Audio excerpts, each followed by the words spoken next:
Alright, here's a 997 C4, which is all-wheel drive cabrio with an Audi V6 2.7 liter single turbo engine swap. Makes about 25 pounds of boost and 500 horsepower in this configuration. Right now we're just wrapping this one up for the customer with some custom wideband tuning so we can hit that 500 horsepower mark, and then it's off to him.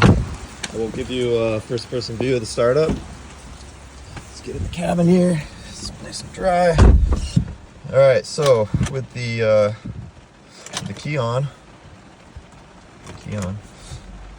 you get a gauge sweep, which is part of the Ren DME package. You can see it's trying to measure the oil. We're able to retain that as well with the Ren 27 kit. Alright, push the clutch in and I will crank it over. There we go. See the tack is working. You can see I've been running the car. The oil temp's coming up. We got coolant temp there, right where it should be, and then oil pressure is just over 1 bar, and if I rev it, it will go up.